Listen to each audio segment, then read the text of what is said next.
Derweb, donc nouvelle vidéo, deuxième vidéo à propos du nouveau Derweb, la version donc 12.0 que j'ai mis à jour et qui s'est mis à jour aujourd'hui. Donc ce jour, sachant qu'elle était déjà à jour en Russie. Parce qu'apparemment j'ai vu une vidéo d'il y a un mois et il y a quelqu'un qui présente ceci il y a un mois. À moins que c'était il a mis la version bêta. Bref. Donc au niveau de la protection anti-ransomware sur la version 12, je voulais vous faire une vidéo parce qu'il y a deux onglets différents. Alors, est-ce que c'est très intelligent ou pas de la part de Derweb? Je vais dire oui et non. Oui et non. Oui pour ceux qui sont utilisateurs assez avancés, voire avancés, et non pour l'utilisateur voilà, classique. Il faut bien savoir là où il faut aller. Donc vous ouvrez l'interface, ensuite vous déverrouillez ici le cadenas. Ici, et là vous avez périphérique et données personnelles. Là, ici, prévention de la perte de données. Vous voyez, il faut cliquer. Il aurait été si simple de développer. Quand on clique, ça développe. Comme l'interface d'avant. Cette interface-là, ok, ça change, mais bon, faut aimer. Donc, on clique ici, prévention, j'avais dit quoi? Voilà, je me perds moi-même, périphérique et données personnelles. On ouvre prévention de la perte de données. Ici, vous ajoutez les dossiers et fichiers à protéger. Là, c'est assez simple. Tout est bien expliqué ici. Il suffit de lire. Vous ajoutez les dossiers et fichiers dont vous tenez à cœur, de façon à ce que si un jour vous prenez un ransomware, un virus qui crypte, voilà, c'est la même chose, c'est un trojan encrypteur, voilà, encodeur, on peut appeler ça différemment. C'est un virus aussi, voilà, on appelle ça aussi ransomware, qui vous pète votre Windows et vos fichiers, mais grâce à ça, vous allez épargner les fichiers et dossiers qui seront dans la boîte, voilà, parce que ça va mettre ça dans une boîte et ça va interdire tout accès. Alors surtout si vous prenez un jour un ransomware ou un virus donc qui crypte, vous voyez que ici les icônes ont changé, puis c'est plus le même nom, etc. Voilà, partout, ça veut dire que vous êtes bien dans l'embarras. Il va falloir tout reformater et tout réinstaller à zéro. Mais avant ça, attention, il ne faut pas formater, il faut booter soit avec un antivirus quelconque ou un OS. Un OS que vous bootez sur votre PC qui a été pris, qui a été fumé par le virus. Vous pouvez même prendre un Linux, vous bootez dessus, vous mettez une clé USB et vous allez chercher donc les fameux dossiers qui ont été protégés. Donc là, c'est à vous de savoir l'endroit. Et vous recopiez les dossiers, tout simplement. Alors normalement, ça les met dans un dossier. Quand je parle de fichier, ça les met aussi dans la boîte qui protège là. J'appelle ça une boîte, hein, c'est un dossier. Et ça va les mettre dedans. Et surtout, ne pas formater. Et une fois que vous avez tout récupéré, à ce moment-là, vous pouvez dire je formate. Donc vous les ajoutez ici, voilà. Parcourir, ça ouvre l'explorateur, vous ajoutez, etc. Et à chaque fois, vous cliquez sur le petit plus pour en ajouter un peu plus. Hop, hop, hop. Et si vous voulez en enlever, vous sélectionnez un, vous cliquez une fois là. Chaque ligne va représenter un fichier ou un dossier et vous le supprimez ici. Une fois que c'est bon, vous n'oubliez pas de cliquer sur OK surtout. Ne fermez pas directement. Là, je fermais, je ne vais pas le faire. Donc vous avez cette partie-là. Ici, dans périphérique et données personnelles. Et vous avez ici aussi protection préventive. Pourquoi n'ont-ils pas mis les deux ensemble? Puisque ça va ensemble.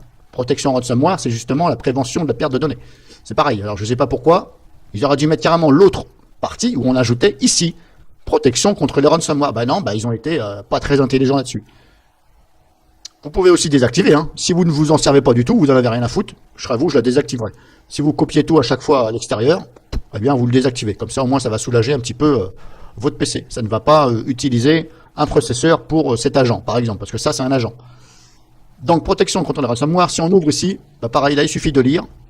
Et gros, ça, c'est pour les applications. Ça n'a rien à voir avec les fichiers, ce sont les applications. Comment va se comporter l'antivirus par rapport à certaines applications qui pourraient vous créer des problèmes, c'est-à-dire vous interdire de faire ceci, cela. De toute façon, vous allez avoir un message. Si vous avez un message comme quoi, attention, par exemple, accès interdit, je sais pas quoi, par rapport bien sûr au dossier que vous avez protégé, si vous voyez que ça vous empêche, c'est normal puisque vous avez dit l'antivirus de protéger. Donc là, il vous interdit, mais vous pouvez passer outre ça. Alors vous ajoutez les applications. Voilà, en espérant que je me suis bien expliqué. D'un côté, il y a la boîte qui protège vos données, et ici, c'est que si jamais vous voulez qu'il y a un logiciel ici que vous vous servez qui va dans le dossier que vous avez besoin, c'est à vous de voir, vous pouvez ajouter ici les applications. Alors, soit vous dites bloquer, ou soit demander. Par exemple, c'est vous qui voyez. Il faut ajouter, alors il y a trois phrases différentes. Il y a une phrase ici, que je vous laisse lire. Ici, il y a un point, et ça repart sur une autre phrase. Pardon. Et ensuite, il y a encore ici une autre phrase. Voilà. Alors, je ne sais pas pourquoi ils ont mis une phrase là, une phrase là, une phrase là. Bon, perso, moi j'aurais mis les 3 phrases l'une en dessous de l'autre. Voilà. Je ne sais pas pourquoi ils ont fait ça. Bref.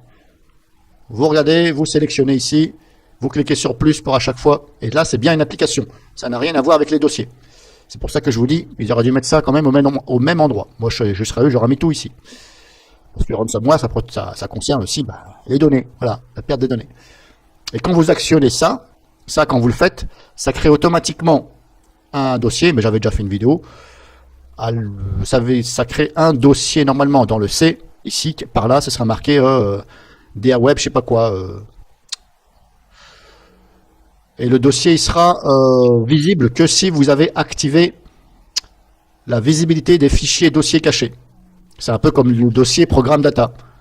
Si vous n'avez pas activé les options dans les paramètres des options afficher les fichiers dossiers cachés, normalement vous ne voyez pas ce dossier-là. Vous voyez, il est un peu moins, le jaune est un peu moins foncé. Moi, on le voit parce que j'ai activé ça. Et vous, ce sera pareil. Vous allez avoir ici un dossier marqué DR Web, quelque chose. Voilà. Alors ne vous inquiétez pas si vous voyez bien entendu un dossier marqué DR Web et que c'est parce que vous avez ajouté des fichiers. À partir du moment où vous ajoutez, normalement vous devriez voir ici un dossier. Là, on ne le voit pas parce que je n'ai pas ajouté. Parce que je ne m'en sers pas, tout simplement. Je vais quand même laisser la protection anti-ransomware activée. Parce que c'est pas trop gênant. Mais voilà, je ne me sers pas de cette chose-là. Donc en espérant que vous ayez compris. Le but de ça, c'était de vous faire voir surtout où c'est et dans les 2 onglets différents qui sont bien distincts. Salut et à la prochaine vidéo.